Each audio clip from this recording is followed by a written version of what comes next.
नमस्कार दोस्तों, स्वागत है आपका हमारे channel Rathore sir online classes पे। मैं आपका दोस्त DS राठौड़ आपका बहुत बहुत स्वागत करता हूं। हमारी जो high school English and grammar and composition की जो सीरीज चल रही थी, उसमें नाउन केस के हम ऑलरेडी 3 वीडियो अपलोड कर चुके हैं। ये उसका पार्ट 4 है। तो चलिए शुरू करते हैं। देखिए, हम केस के बारे में पढ़ रहे थे। जैसा कि आपको पता है कि केस का मतलब होता है कारक, यानी कि एक जो नाउन है वो एक सेंटेंस में जो रोल अदा करता है। अब वो जब सब्जेक्ट के रूप में रोल अदा करता है तो वो सब्जेक्टिव केस होता है, और जब वो ऑब्जेक्ट यानी कि डायरेक्ट ऑब्जेक्ट के रूप में काम करता है तो उस कंडीशन में वो एक्यूजेटिव या ऑब्जेक्टिव केस में होता है। तो आज मैं आपके सामने इसी सीरीज का तीसरा जो केस है वो लेकर आया हूँ। उसका नाम है डेटिव केस। तो डेटिव केस में देखिए क्या होता है। तो चलिए शुरू करते हैं। तो सबसे पहले तो मैं आपका चाहूँगा कि अगर आपने हमारे चैनल को सब्सक्राइब नहीं किया है तो चैनल को सब्सक्राइब कर ले हुए, पर बेल आइकन जरूर प्रेस करें ताकि हमारी वीडियो की नोटिफिकेशन आपको मिलते रहें। तो चलिए शुरू करते हैं। So the next one in noun case is the dative case. जो तीसरा जो हमारा केस है वह है डेटिव केस है। अब इस केस में क्या होता है? इस केस में ये होता है कि देखिए, जैसा कि मैंने आपको पहले ही बताया था कि हमारा जो ऑब्जेक्ट होते हैं वो 2 तरीके के होते हैं। पहला तरीका ये होता है कि अगर ऑब्जेक्ट जो है वो एक डायरेक्ट ऑब्जेक्ट होता है और एक होता है इनडायरेक्ट ऑब्जेक्ट। तो जब नाउन डायरेक्ट ऑब्जेक्ट के रूप में होता है तो उसे हम एक्यूजेटिव या ऑब्जेक्टिव केस कहेंगे। लेकिन मान लीजिए कि a noun is said to be in dative case if it is the indirect object of the verb. कि कोई भी जो नाउन है, एक नाउन जो है is said to be in dative case, वो डेटिव केस में जब माना जाएगा if it is the indirect object of the verb. कि अगर वो किसी वर्ब का इनडायरेक्ट ऑब्जेक्ट है तो उस नाउन को हम डेटिव केस में कहेंगे। यानी कि कोई भी नाउन उस वक्त डेटिव केस में कहलाएगी या उस समय डेटिव केस में कहलाएगी जब वो इनडायरेक्ट ऑब्जेक्ट के रूप में काम करे। सो अब देखिए, इनडायरेक्ट ऑब्जेक्ट और डायरेक्ट ऑब्जेक्ट में क्या फर्क होता है वो हम आगे इसको पढ़ेंगे। कि indirect object of the verb is the noun for whom और for which the action of the verb is carried out. There should not be a preposition before the indirect object because in that case it will be the object of that preposition. तो इसमें कहने का मतलब ये है कि जो हमारा इनडायरेक्ट जो ऑब्जेक्ट होता है उससे पहले कोई प्रीपोजिशन नहीं होना चाहिए, पहली बात। दूसरी बात ये है कि अगर उसके बीच में प्रीपोजिशन हुआ तो वो इनडायरेक्ट ऑब्जेक्ट का काम नहीं करेगी। वो उस वक्त ऑब्जेक्ट उस प्रीपोजिशन के ऑब्जेक्ट के रूप में काम करेगी, न कि वर्ब के ऑब्जेक्ट के रूप में। तो और जब वर्ब का ऑब्जेक्ट होगा तो इसको हम थोड़ा सा डिटेल में एग्जांपल से समझ लेते हैं।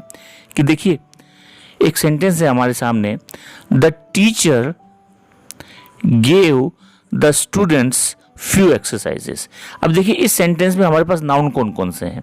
देखिए, द तो आपको पता ही है, जैसे ये तो एक आर्टिकल है जो टीचर के साथ लगा हुआ है, तो ये भी एक सब्जेक्ट का ही एक भाग है। तो टीचर हमारा एक नाउन है, दूसरा नाउन हमारा स्टूडेंट्स है, तीसरा नाउन हमारा एक्सरसाइज है। तो ये तो हमारा सब्जेक्टिव केस हो गया, क्योंकि द टीचर एक सब्जेक्ट के रूप में आया है, तो ये केस तो हमारा हो गया सब्जेक्टिव केस।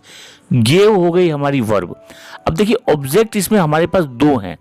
एक ऑब्जेक्ट तो है द स्टूडेंट्स और दूसरा जो हमारा ऑब्जेक्ट है वो है एक्सरसाइजेस। तो अब देखिए, इसमें वर्ब के जस्ट बगल में जो ऑब्जेक्ट होता है उसे ही हम इनडायरेक्ट ऑब्जेक्ट कहेंगे। तो इसमें जो हमारा इनडायरेक्ट जो ऑब्जेक्ट है वो है द स्टूडेंट्स, और फ्यू एक्सरसाइजेस जो है ये एक हमारा डायरेक्ट ऑब्जेक्ट्स है। तो इसमें देखिए, students in the dative case it is the indirect object verb give. इसमें जो हमारी वर्ब गिव है इसका जो इनडायरेक्ट ऑब्जेक्ट जो है वो स्टूडेंट्स है। ठीक है, आगे चलिए। The postman brought me a letter. अब देखिए, यहां पे देखिए कि द पोस्टमैन जो है वो तो हमारा हो गया सब्जेक्टिव केस या सब्जेक्ट हो गया। ब्रॉट जो है वो हमारा वर्ब हो गया। मी इसमें जो है ऑब्जेक्ट नंबर 1 और ए लेटर हमारा ऑब्जेक्ट नंबर 2 हो गया। तो वर्ब के जस्ट बगल में कौन सा ऑब्जेक्ट है? मी है। तो ये जो मी ही है यही हमारा इनडायरेक्ट ऑब्जेक्ट है। यानी कि इनडायरेक्ट ऑब्जेक्ट जो होते हैं मोस्टली जो होते हैं, इनडायरेक्ट जो ऑब्जेक्ट होते हैं वो कोई पर्सन ही होते हैं, और जो डायरेक्ट ऑब्जेक्ट होते हैं उसमें पर्सन भी हो सकते हैं और थिंग्स भी हो सकती हैं। इसलिए ये जो मी जो है ये हमारा डेटिव केस है। So me is in dative case. आगे देखिए, गेट हिम ए पेन। अब देखिए, अब यहाँ पे आप बताइए कि मुझे सब्जेक्ट क्या है। बिल्कुल सही, इसमें कोई सब्जेक्ट नहीं है, ये एक इम्पेरेटिव सेंटेंस है। और इम्पेरेटिव सेंटेंस के बारे में अधिक जानना हो तो आप हमारी प्लेलिस्ट में जाके और काइंड्स ऑफ सेंटेंस का देख सकते हैं कि इम्पेरेटिव सेंटेंस क्या होते हैं। यानी कि वो सेंटेंस जिसमें सब्जेक्ट नहीं होता या हिडन सब्जेक्ट यू छुपा हुआ होता है, इस प्रकार के सेंटेंसेस को हम इंपेरेटिव सेंटेंस कहते हैं। तो इंपेरेटिव सेंटेंस है, गेट हमारी वर्ब है, और वर्ब के जस्ट बगल में जो हमारा ऑब्जेक्ट है हिम, ये हिम जो है वो हमारा वो डेटिव केस है, और ए पेन हमारा क्या है, एक डायरेक्ट ऑब्जेक्ट होने के कारण ये हमारा ऑब्जेक्टिव केस या एक्यूजेटिव केस है। तो गेट वर्ब हो गया, हिम हमारा जो इनडायरेक्ट ऑब्जेक्ट होने के कारण ये डेटिव केस हो गया, और ए पेन जो है ये हमारा जो है ऑब्जेक्टिव केस हो गया। तो आगे और एग्जांपल देख लीजिए इसके। अब हम आपके सामने कुछ सेंटेंसेस को कंपेयर करके बताएंगे कि पहला सेंटेंस जो है हमारा, राम गेव ए बॉल। अब देखिए, इस सेंटेंस से हमको ये पता नहीं चल रहा है कि राम ने गेंद किसको दी। इस सेंटेंस में हमको कुछ पता नहीं चल रहा है कि राम ने बॉल किसको दिया। यानी कि इस सेंटेंस में जो है हमारा इनडायरेक्ट ऑब्जेक्ट नहीं है, सिर्फ एक डायरेक्ट ऑब्जेक्ट है, वो है ए बॉल। और राम हमारा सब्जेक्ट हो गया, तो राम जो है वो सब्जेक्टिव केस में हो गया, गेव हमारा वर्ब हो गया, और ए बॉल जो है वो हमारा ऑब्जेक्टिव केस हो गया। यानी कि इसमें इनडायरेक्ट ना ऑब्जेक्ट नहीं होने के कारण इसमें डेटिव केस में कोई नाउन नहीं है। अब देखिए, एक सेंटेंस, इसी सेंटेंस को हम थोड़ा सा इस प्रकार लिखते हैं कि Ram gave Hari a ball, कि राम ने हरी को एक गेंद दी। तो अब जैसे हरी जो है, अब देखिए भाई, राम के हाथ में क्या थी, बॉल थी, तो जो बॉल जो है वो हमारा, और हमेशा ध्यान रखिए कि जो इनडायरेक्ट होता है वो तो होता है नज़दीक, वर्ब के नज़दीक होता है, जो डायरेक्ट ऑब्जेक्ट जो होता है वो वर्ब से थोड़ा दूर होता है। तो राम जो है वो हमारा सब्जेक्ट हो गया, गेव जो है वो हमारी वर्ब हो गई। अब हरी यहाँ पे हमारा इनडायरेक्ट ऑब्जेक्ट है, और ए बॉल जो है वो हमारा डायरेक्ट ऑब्जेक्ट है। तो अब आप मुझे बताइए कि इसमें से ऑब्जेक्टिव केस में कौन हुआ। बिल्कुल सही, ए बॉल जो है वो हमारा ऑब्जेक्टिव केस में या एक्यूजेटिव केस हुआ, जबकि हरी जो है वो हमारा एक डेटिव केस हुआ। In each of these sentences the noun ball is the object to give.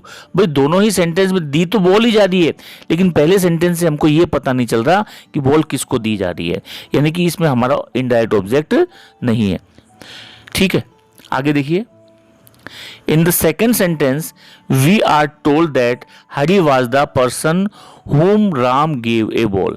कि दूसरे सेंटेंस को पढ़ने से हमको ये पता चला कि हरि ही वह व्यक्ति है जिसे राम ने गेंद दी थी।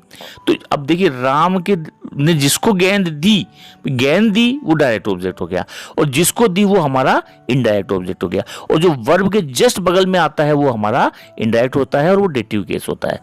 आगे देखिए, the noun Hari is called the indirect object of the verb gave. The noun ball, the ordinary object, is called the direct object. अब देखिए, जो स्पेसिफिक ऑब्जेक्ट होंगे, जो व्यक्ति से संबंधित होंगे, वो हमारे इनडायरेक्ट ऑब्जेक्ट होंगे।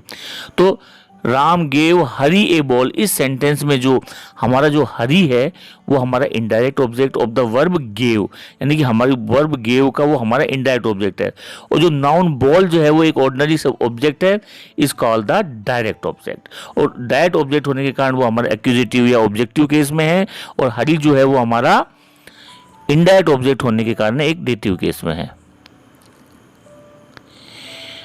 It will be notice that position of the indirect object is immediately after. जैसा कि मैंने अभी आपको पहले बताया था, एक बार मैं फिर बता देता हूं कि इनडायरेक्ट ऑब्जेक्ट की जो पोजीशन होती है वो वर्ब के जस्ट बाद में होती है। जैसे अभी हमने जो सेंटेंस जो देखा था कि Ram gave Hari a ball, है ना, तो इसमें जो हरी की जो पोजीशन थी वो जस्ट वर्ब गेव के बगल में थी, तो इमीडिएटली आफ्टर वर्ब, यानी कि वर्ब के तुरंत बाद में आता है, एंड बिफोर डायरेक्ट ऑब्जेक्ट। और डायरेक्ट ऑब्जेक्ट जो होता है वो हमारा बाद में आता है, इनडायरेक्ट जो ऑब्जेक्ट होता है वो हमारा पहले आता है। अब देखिए, Ram gave Hari a ball, Ram gave a ball to Hari. अब देखिए, इस सेंटेंस को हम इस प्रकार भी लिख सकते हैं कि Ram gave Hari a ball, कि राम ने हरी को बॉल दी। तो अब यहाँ पे जो हरी जो है वो इनडायरेक्ट ऑब्जेक्ट हो गया, ए बॉल जो है वो हमारा डायरेक्ट ऑब्जेक्ट हो गया। लेकिन अगर मान लीजिए सपोज हमने इस सेंटेंस को ऐसे लिख दिया कि Rama gave a ball to Hari, तो फिर क्या होगा? बिल्कुल सही, इसमें देखिए will you do me a favour, इसी के एक दो और सेंटेंस हम देखते हैं कि will you do me a favour, क्या तुम मुझे फेवर दोगे, और will you do a favour to me. तो I bought Rama a ball, I bought a ball for Rama. तो अगर मान लीजिए सेंटेंस को इस प्रकार आ गया, तो इसमें हम क्या करेंगे कि fetch the boy a book और fetch a book for the boy. अब इसमें भी देखिए, इसमें तो क्लियर दिख रहा है कि फेच द बॉय, यहाँ पे जो द बॉय है वो इनडायरेक्ट ऑब्जेक्ट है और ए बुक जो है वो हमारा डायरेक्ट ऑब्जेक्ट है। और she made Ruth a new dress, she made a new dress for Ruth. तो इस कंडीशन में हम ये मान लेते हैं get me taxi, so get a taxi for me. We say that indirect object of a verb denotes the person to whom something is given और for whom something is done.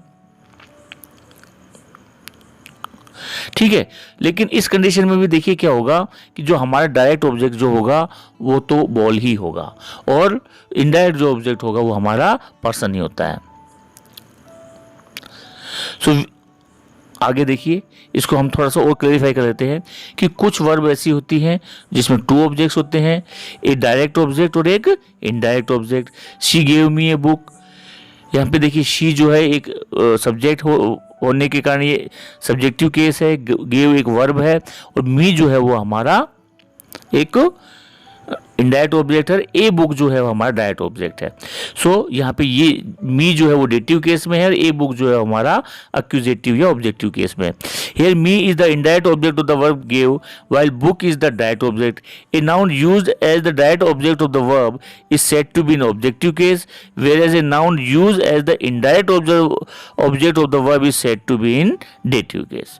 तो अब मैंने आपको बता दिया, और डायरेक्ट ऑब्जेक्ट के रूप में मोस्टली हम जो है वस्तुओं का यूज़ करते हैं और इनडायरेक्ट ऑब्जेक्ट के रूप में हम पर्सन्स का यूज़ करते हैं। और जो नाउन इनडायरेक्ट रूप वर्ब के रूप में आता है, सॉरी इनडायरेक्ट उसके ऑब्जेक्ट के रूप में आता है, तो उस नाउन को हम डेटिव केस कहेंगे। और इसी के साथ ये जो हमारा वीडियो है वो समाप्त हुआ। नेक्स्ट में हम आपके सामने पॉजेसिव केस लेकर आएंगे। तब तक के लिए जय हिंद, जय भारत, वंदे मातरम।